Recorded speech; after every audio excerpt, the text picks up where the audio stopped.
भारत के निवर्तमान मुख्य न्यायाधीश न्यायमूर्ति भूषण रामकृष्ण गवई 23 नवंबर को रिटायर सेवानिवृत्त हो रहे हैं। शुक्रवार को supreme court advocates on record की तरफ से उनके लिए विदाई समारोह का आयोजन किया गया। इस बीच उन्होंने कहा है कि वह वकील तथा न्यायाधीश के रूप में करीबन 4 दशक की अपनी यात्रा के समापन पर संतोष और संतृप्त की भावना के साथ और न्याय के विद्यार्थी के रूप में न्यायालय छोड़ रहे हैं। सीजेआई गवई का सुप्रीम कोर्ट में आज आखिरी दिन था। वह इस दौरान विदाई समारोह के लिए गठित बेंच के साथ कार्यवाही पर बैठते हुए भावुक नजर आए। इस बेंच में उनके साथ जस्टिस सूर्यकांत और जस्टिस विनोद चंद्रन भी मौजूद देखे थे। बीआर गवई ने अपने पहले फैसले को याद किया है, जिसमें पुणे में अवैध रूप से आवंटित वन भूमि को बहाल करने का मामला शामिल है। उन्होंने कहा है कि कोर्ट नंबर 1 में मैंने जो फैसला सुनाया था वो पर्यावरण से संबंधित था। श्रीमती मैसी मेरे साथ थीं। पुणे शहर में जमीन का एक प्रमुख टुकड़ा राजनेताओं द्वारा एक बिल्डर की फर्म को अवैध रूप से आवंटित किया गया था, जो एक आरक्षित वन था, और हमने उस भूमि को वन विभाग को वापस करने और केवल वन के संरक्षण और रखरखाव के लिए उपयोग करने का निर्देश दिया। वास्तव में हमने पुणे के नागरिकों को हरित फेफड़े प्रदान किए हैं और संयोग से कल कोर्ट नंबर 1 में मैंने जो आखिरी फैसला सुनाया वो अरावली पहाड़ियों और अरावली पर्वतमाला के संरक्षण के संबंध में था, जो थार रेगिस्तान से रेगिस्तानीकरण के लिए एक अवरोधक के रूप में कार्य करती है। इस बीच उन्होंने और क्या कुछ बोला है, उनका ये बयान भी सुन लीजिए। The first judgment which I delivered in court number 1 was with regard to environment. Justice Masi was with me. A prime piece of land in the city of Pune was illegally allotted by politicians to a builder's firm, which was reserved forest, and we directed the said land to be restored to the forest department and to be utilized only for the conservation and maintenance of the forest.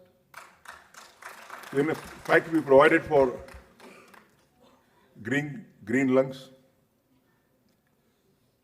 to the citizens of Pune.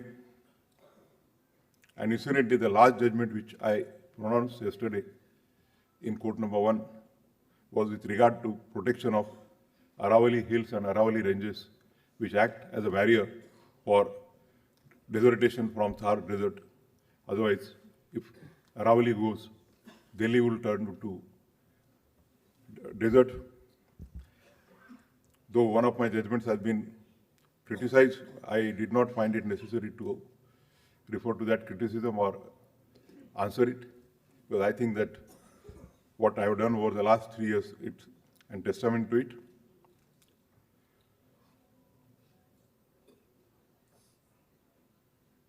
As Ms. Bhatti, I don't know whether she's there in the morning, says that I have passed various orders dealing with whiles in the court and outside the court. आपको बता दें कि इस साल 14 मई को supreme court के chief justice पद की शपथ लेने वाले गवई 23 नवंबर 2025 को पद छोड़ देंगे। शुक्रवार को उनका अंतिम कार्य दिवस था। अपने सफर को याद करते हुए उन्होंने कहा कि 1985 में जब मैंने पेशे में प्रवेश किया तब मैं कानून की पढ़ाई के लिए विद्यालय में आया था। आज जब पद छोड़ रहा हूँ तो न्याय का विद्यार्थी बनकर जा रहा हूँ। उन्होंने वकील, हाईकोर्ट के जज, सुप्रीम कोर्ट के जज और आखिरकार चीफ जस्टिस के पद तक अपनी 40 वर्ष से ज़्यादा की यात्रा को संतोषजनक बताया। उन्होंने कहा है कि किसी भी लोक पद को शक्ति का केंद्र न मानकर समाज और राष्ट्र की सेवा का अवसर समझना चाहिए।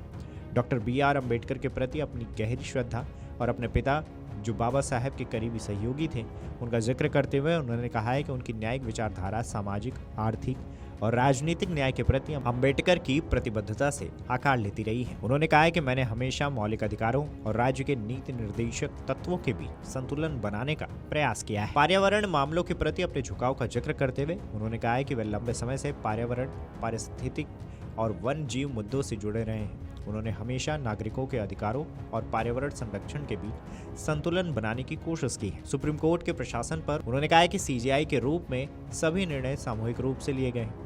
हम एक संस्था की तरह कार्य करें, यह मेरी धारणा रही है।